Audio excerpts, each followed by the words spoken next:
You're doing good. Get them right over here to the right, away from the boat. That's the best thing. Yeah. The rod's nice and strong, and you can really feel the spine. You can actually direct them. Yeah, so try to keep his head up if you can. That way we're going to make him use as much energy as possible. Okay. He's not a bad size. I thought he was small like mine. He's a bit bigger, but look at, they use that body mass. Isn't that amazing? Yeah, they do a figure eight. How he goes left and right. Look at, very, very strong.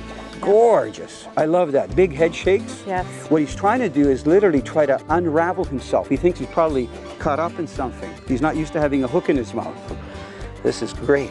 Beautiful. Look at those big whiskers. Now those whiskers are called barbels, and they actually use those to sense if there's food near the bottom. So these things are feeding machines, Barb, and with that shape, they can get into the shallowest water. They can be real sneaky. So you're doing good. I'm going to sit down here if you want to back up a bit, Barb. See if I don't want, the thing you got to be careful if you're putting your thumb inside a fish's mouth, even like bass and so on, is that you don't get your finger in the hook. Can you imagine getting a fish that's 30, 40 pounds if these little guys are fighting so hard? Now you better not blink. He's going to disappear even though I had him out of the water. Look. He's gone. They touch the water, they know. It means freedom. So what I'm doing for a couple of reasons, first of all, is most predator fish grab their prey by the head, because obviously if the fish is still alive, if they grab it by the head, they're going to have a much better chance of catching it and eating it than if they grab it by the tail and the fish swims away. So if I really wanted to hook these fish deep, I would hook my bait fish up here.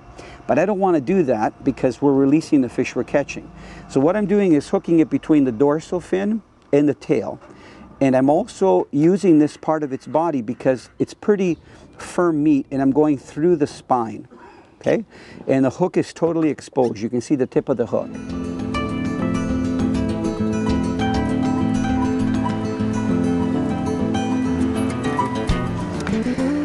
You know, when it comes to habitation, 2,000 years ago, things were very simple, but the homes were also built very well. This is an average home, and you can see the materials come from the area. So it would be limestone, mortar. Many times, you know, eating would be important. It would be one of the first things that they would do once they would come back from working in the fields. This would be the main courtyard, and this is where there would be a lot of activity. So there would be children here, families. They would have a storage area, which would be very simple, basin. The storage area would have food that could be kept for a while, so maybe things that could be dried, like herbs, garlic, and so on. Fisher Girl! Adventures in your own backyard! Cattails, when they grow, they stabilize the shoreline. What I mean by stabilize, if there's wind and waves, or if we were on a lake and motorboats were going by, the waves would erode the soil and it would fall into the lake. So when cattails grow, they actually anchor the soil. So even if waves come, it doesn't erode the soil into the lake. The other thing that cattails do, their roots are in the water.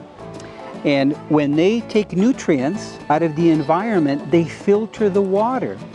So if you have a marsh where there's a lot of ducks and turtles and frogs, or even cattails here along the shore, the cattails filter the water, so the water is actually cleaner.